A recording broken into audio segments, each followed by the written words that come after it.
जय हिंद, वंदे मातरम। बहुत सारे बंदे कल से मुझे कंटिन्यू फ़ोन कर रहे हैं, सर जो राजस्थान में जो भर्ती आई है उसका क्या स्टेटस है, कितने लड़के भर्ती देखने आए थे, क्या क्या उनको प्रॉब्लम आई। बहुत सारे भारत से बंदे हमारा इंतजार करते हैं क्योंकि उनको पता है एक ही ऐसा चैनल है जो हमको सात्विक सही जानकारी देता है। कोई भी ऐसी बात नहीं करता जो हमारे फायदे की हो और आपके नुकसान की हो महाराज। तो ध्यान रखना, कल जो भर्ती हुई थी उसमें कितने टोटल बंदे आए थे। ध्यान रखना, यह वीडियो बहुत महत्वपूर्ण है, पूरा सुनना है लास्ट तक। तो महाराज राजस्थान की जो भर्ती हुई थी उसमें टोटल बंदे आए थे 265, जिसमें से महाराज भर्ती देखने आए 195, यानी कि 70 बंदे अनुपस्थित रहे।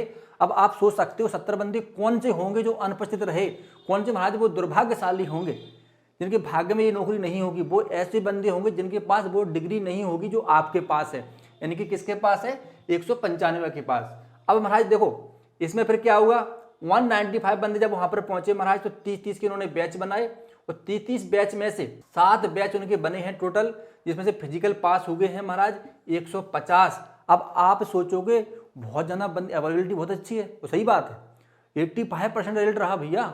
कहने का तात्पर्य कि उन्होंने समय कितना दिया इस पर चर्चा होने की बात है। तो ज़्यादातर 3 प्रकार के बंदों से मैं बात करता हूँ हमेशा। जब भी मैं जानकारी लेता हूँ तो मैं एक बंदे से नहीं लेता, कभी मैं 3-4 बंदों को कॉल करता हूँ, उनके अलग अलग अनुभव प्राप्त करता हूँ, फिर आपको सबका एवरेज निकाल के बताता हूँ आखिर में टाइम था क्या। तो किसी ने बताया मुझे महाराज कि जो टाइमिंग उन्होंने दिया था वो 7:50 दिया था, किसी ने बताया भैया 7:40 दिया था। तो जिसका जैसा टाइमिंग दिखा उसने महाराज, एक्चुअली सही बात तो ये होती है, किसी को सही पता भी नहीं होता है क्योंकि बंदे घड़ी तो नहीं पहन सकते ना, वहाँ पे देखते भी नहीं है। कभी कभी ऐसा हो जाता है जो बाहर के बंदे खड़े हैं वो उनको टाइम बताए थे कि तुम्हारी बैच का इतना टाइम था। तो जो एवरेज टाइम हमने निकाला है, जो एवरेज टाइम बंदों को दिया है वो दिया है 7:45। कहने का मतलब है 7:45। आप सोच लो आपकी टाइमिंग क्या है।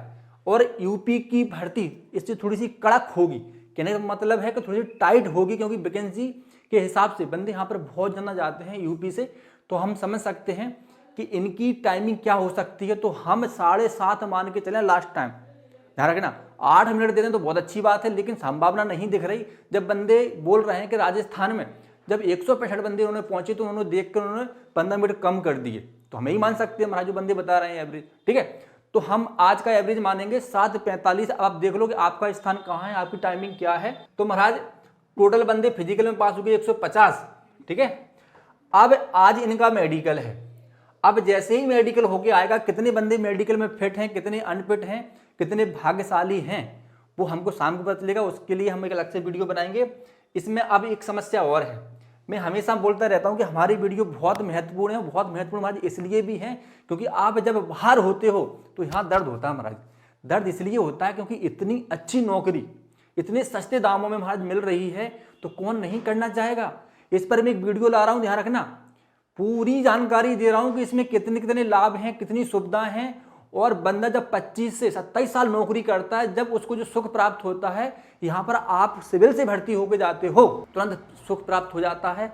और आपको वर्दी की जगह वहाँ पर कुर्ता और सर्दी जब पहननी पड़ती है महाराज, सेंटर में आप अकेले होते हो, जब आपको सर्दी और कुर्ता वहाँ पर पहनना पड़ता है।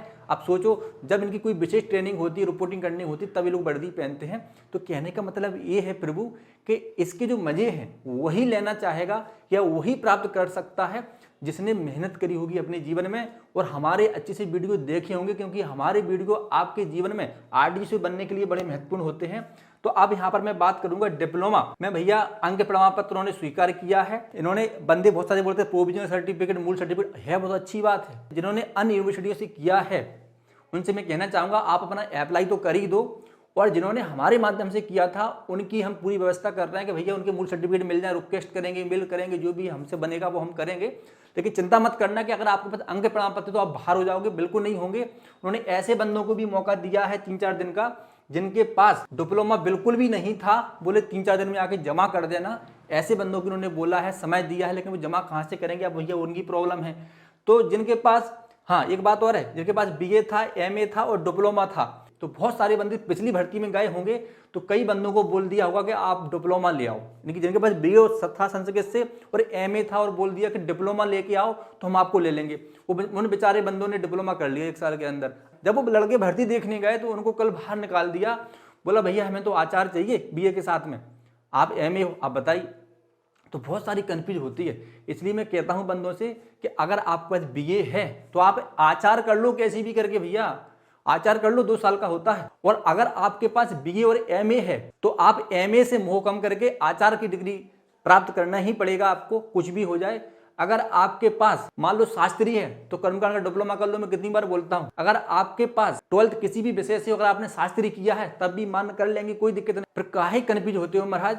अगर आपके पास कई बंदे मुझे कॉल करते हैं, बोले गुरुजी हमारा संस्कृत है बीए में, तो हम हैं योग्य? बिल्कुल नहीं हो, दुख झेलना पड़ेगा, वहां से महाराज वापस आना पड़ेगा, बड़ी समस्या आएंगी, कुछ बंदे चले जाएंगे, कुछ बाहर आ जाएंगे, तो आपको दुख होगा। मैं नहीं चाहता कि आपको ऐसा दुख हो। तो कहने का मतलब ये है कि जिन बंदों के पास बीए संस्कृत से है, एमए संस्कृत से है और कर्मकांड का डिप्लोमा है, तो वो बंदे एमए आचार जरूर कर लें। इसमें एक बात और बता देना चाहता हूं, जिन बंदों का एमए में कर्मकांड का विषय है, तो वो मैं पहले भी बोल रहा था कि फिर से बोल रहा हूं कि वो लिखवा के जरूर ले जाए अपनी यूनिवर्सिटी से। अगर यूनिवर्सिटी वाले नहीं लिख रहे हैं तो उनके लिए बड़ी समस्या उत्पन्न हो सकती है। अगर आपके पास सामान्य एमए है लेकिन कर्मकांड का विषय है महाराज, उसमें वेद विषय है, दर्शन विषय है, तो लिखवा के ले जाओ। और कर्मकांड का डिप्लोमा है तो आपको वो मान्य कर लेंगे। क्योंकि पिछली बार 1-2 रिकॉर्ड हमारे पास ऐसी भी है, हमारा जानकारी आई थी और है भी, मैंने अपनी आंखों से देखा था, वो क्वालिफाई थे महाराज, उनको लिया था उन्होंने बंदों ने, ठीक है। लेकिन वो यूजीसी से अपना लिखवा के ले गए थे, अपनी यूनिवर्सिटी से लिखवा के ले गए थे, तब उनको मान्य किया था। इसके बाद महाराज एक जानकारी और देना चाहूंगा, जो बंदे शास्त्री करना चाहते हैं, जो फौज वगैरह में है बेचारे, है ना, या फिर जो भी बंदे हमसे हमारे माध्यम से शास्त्री करना चाहते हैं, एमए आचार्य करना चाहते हैं, लेकिन शर्त ध्यान रखना, अगर आपको एमए आचार्य करना है तो शास्त्री होना बहुत आवश्यक है। अगर आपको शास्त्री करना है तो कोई भी विषय से आप 12th पास हो, कोई दिक्कत नहीं, आपका एडमिशन हो जाएगा महाराज। और जून जुलाई में जैसे कि एग्जाम होता ही होता है, तो आपके एग्जाम भी हो जाएंगे, कोई दिक्कत नहीं है। सारी बातें यूनिवर्सिटी की मैं यहाँ पर नहीं बता सकता, क्योंकि यूनिवर्सिटी की अपनी गोपनीयता होती है, ठीक है, उसका अपना एक धर्म होता है, इसमें ज़्यादा उजागर नहीं करते महाराज। लेकिन समझने वाले समझ जाते हैं कि मैं क्या कहना चाह रहा हूँ। तो जिनको भी ऐसी कोई समस्या है तो वो हमसे मार्गदर्शन ले सकता है और अपना मार्ग बना सकता है इस फील्ड के लिए। तो एक वीडियो था, आप लोग बताना ये वीडियो कैसा लगा। जैसे ही मेडिकल होगा अगला वीडियो हम आप लोग के लिए बहुत ही जल्दी लाएंगे, कितने बंदे मेडिकल में पास हो गए। और ध्यान रखना, 2 बातें और कहना चाहूंगा यहाँ। एक वीडियो में बहुत अच्छा ला रहा हूँ जिससे आपको पूरी जानकारी मिल जाए कि आरटीजीसीओ आखिर पे है क्या, आरटीजीसीओ की कितने महीने की ट्रेनिंग होती है, कितनी सैलरी होती है, और कौन कौन से बंदे उसमें, कैसे बंदों का प्रमोशन जल्दी हो जाता है। मतलब पूरी मैं कहानी लेके आ रहा हूं।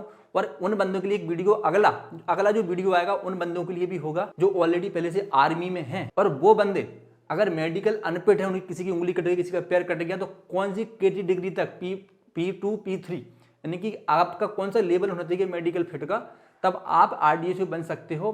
तो ये सिविल के लिए भी बहुत जरूरी है, क्योंकि सिविल में भी बहुत सारे बंदे अनफिट होते हैं, किसी की उंगली कटी होती है, किसी का नाखून खड़ा होता है, किसी की दाढ़ नहीं है, तो उनके लिए भी ये ग्रेड बहुत आवश्यक है जानना। तो अगला जो वीडियो आएगा वो आप सबके लिए आएगा, ध्यान से सुनना, पूरी फैमिली के साथ बैठ के। आपके सफलता में पूरा योगदान फैमिली का होता है, तो आपकी आधी जानकारी फैमिली को होना भी बहुत आवश्यक है कि बंदे को हमें कैसे स्वस्थ रखना है, कैसे खिलाना है, इसको कैसे मार्गदर्शित करना है, कैसे पुश करना है, कितना पैसा खर्च करना है, करना भी है कि नहीं करना है।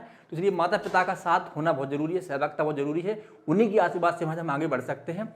नहीं तो जीवन में अगर स्वयं हम उत्पन्न होगा कि मैं तो कर ही लूंगा और मेरे ज्ञान के कारण सब कुछ हो रहा है, तो जीवन में हमेशा फेल होते रहोगे महाराज। इसलिए हमेशा परिवार को साथ में लेकर रखो, सबको पूरी जानकारी होना चाहिए परिवार वालों को कि आप आखिर पे कर क्या रहे हो। ठीक है महाराज, एक वीडियो था, बड़ा इंपॉर्टेंट था आप लोगों के लिए। यह वीडियो शेयर जरूर करना, कमेंट जरूर करना और अपने भाइयों तक जरूर पहुंचाना। जय हिंद, वंदे मातरम।